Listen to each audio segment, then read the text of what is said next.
Now, let us try to understand the difference between conventional grid and the smart grid.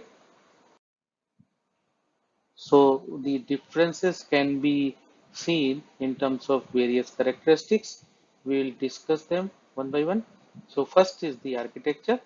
So, in case of conventional power system network, the architecture is hierarchical and vertical. That means the generator will generate power and will pump power to the transmission network.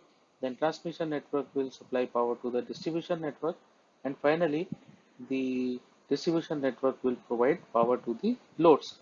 So this kind of structure is hierarchical.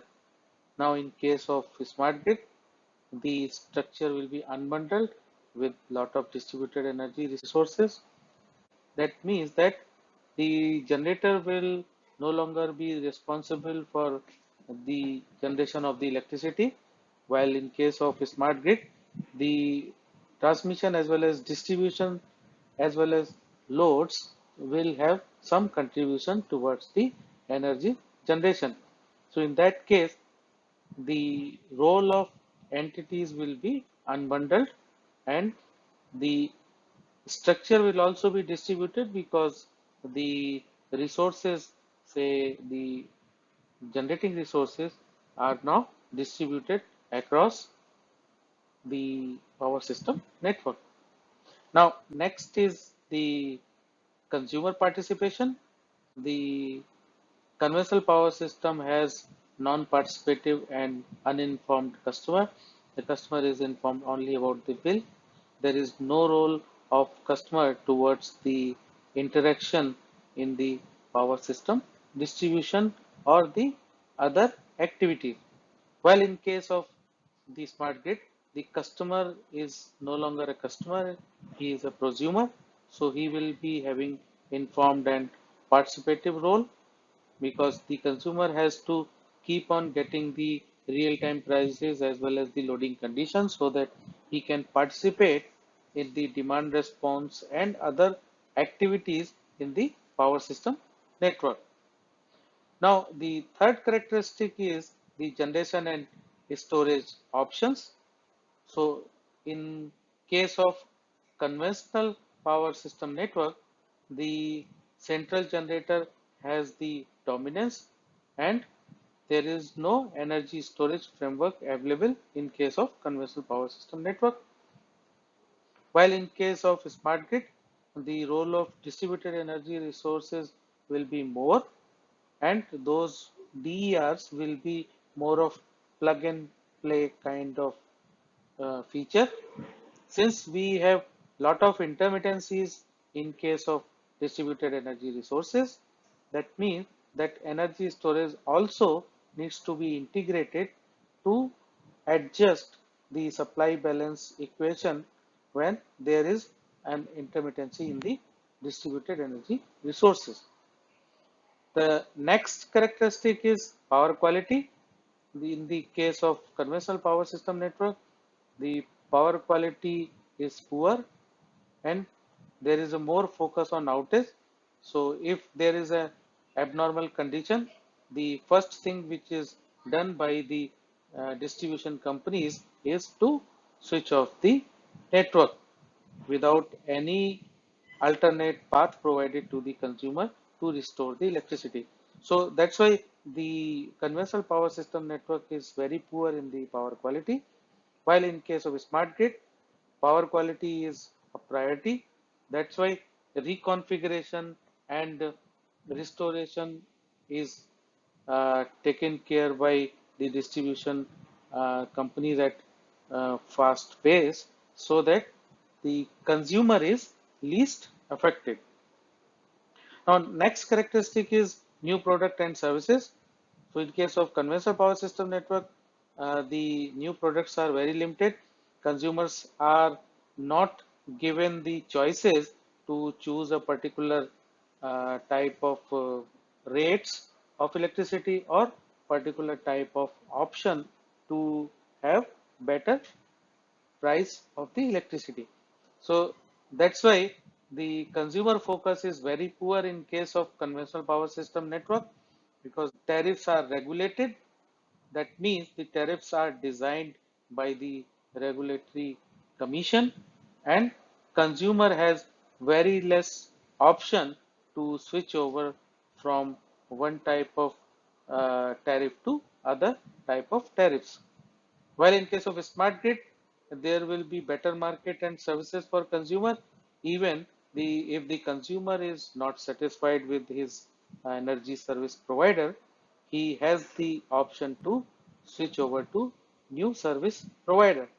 So in this case, the distribution system will be divided into two parts. One will be the wiring of the distribution system, and second will be the retail part of the distribution system. So in case of retail part, you can choose the tariff of your choice, and if you are not satisfied, you can change the retail company also. So in that way, you will have better market and services for the customer. Now, next characteristic is the asset optimization. In case of conventional power system network, the asset optimization is very poor. We do not have the data whether the transformers are underloaded or overloaded. We only come to know when the transformers fail. Similarly, the transmission lines, we have very limited information regarding the overloading of the transmission lines and the other assets which are there in the power system network. So because of that, we are not in a position to optimize the power system assets.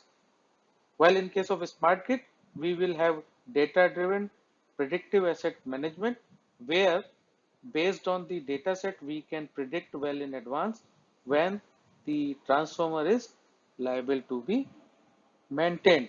So maintenance period can be defined with the help of data rather than going into regular preventive maintenance. Because if the transformer is regularly being overloaded, that means the transformer needs to be uh, taken out more frequently from the operation for maintenance. So that kind of information is only available when you have the data driven approach for predictive asset management. Now, the next characteristic is self-healing. In the conventional power system network, there is no self-healing because most of the things are driven by the operators. Whenever there is a fault, operators manually uh, take actions to isolate the network and reconnect it.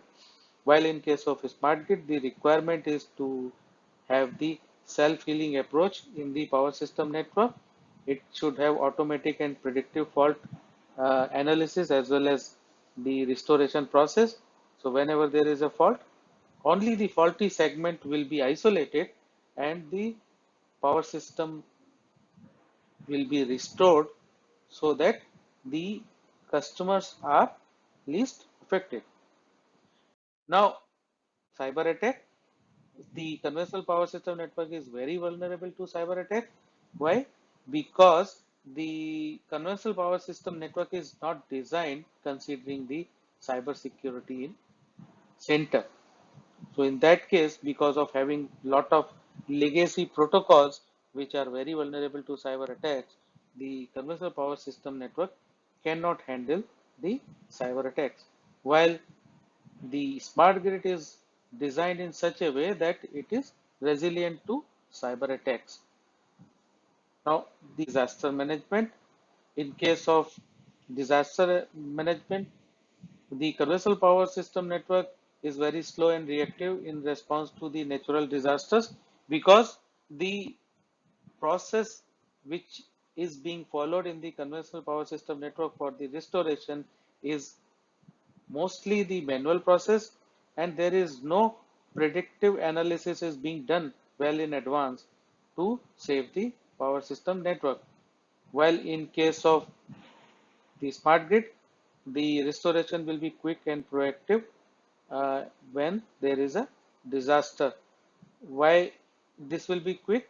Because when there is a likelihood of any disaster, the system will prepare the required assets well in advance, and it will locate all the resources nearer to the disaster area so that the restoration can be done very quickly. Now, the event analysis, the conventional power system has very slow and tedious event analysis process. Lot of things are being done manually because there is no the integration of information technology and operational technology applications. So data is extracted from the fault locators and the fault recorders and the SCADA systems, and then these things are processed manually to find out the likelihood of the fault or the reason of any fault which have happened in the past. While in case of smart grid, data analytics plays a major role because the data integration is of utmost priority in case of a smart grid.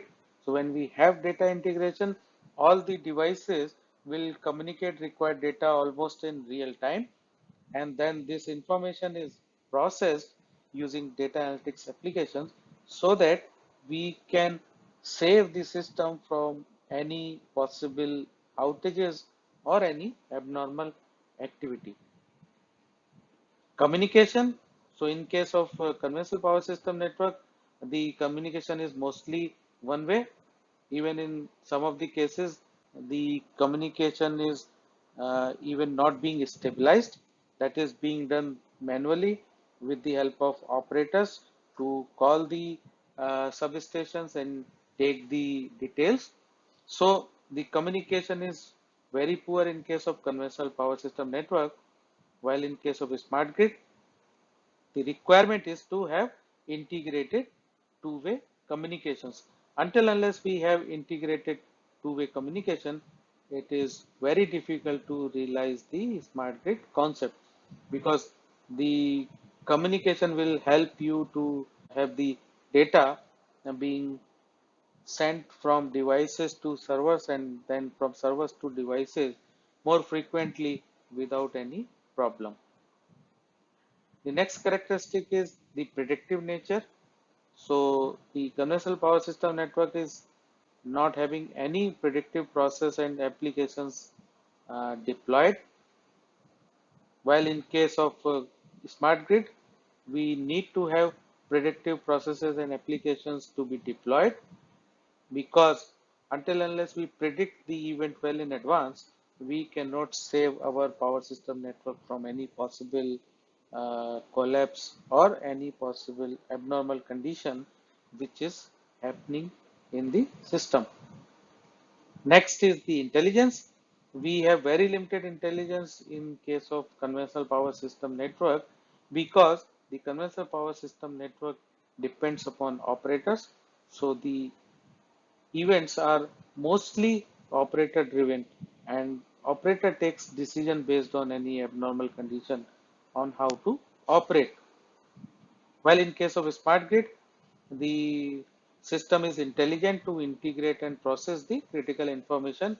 We have better information sharing among various applications so that we get the output from these applications almost in real time, and system can take decisions automatically based on the analytics data which is being received from various applications. Next is the efficiency. The efficiency in case of conventional power system is very poor, while in case of smart grid, the efficiency of the power system network is of utmost priority. So these are the typical characteristics which separate the conventional power system network from a smart grid. So when we use these characteristics and deploy the solutions considering those characteristics in mind, we can make our power system network a smart grid.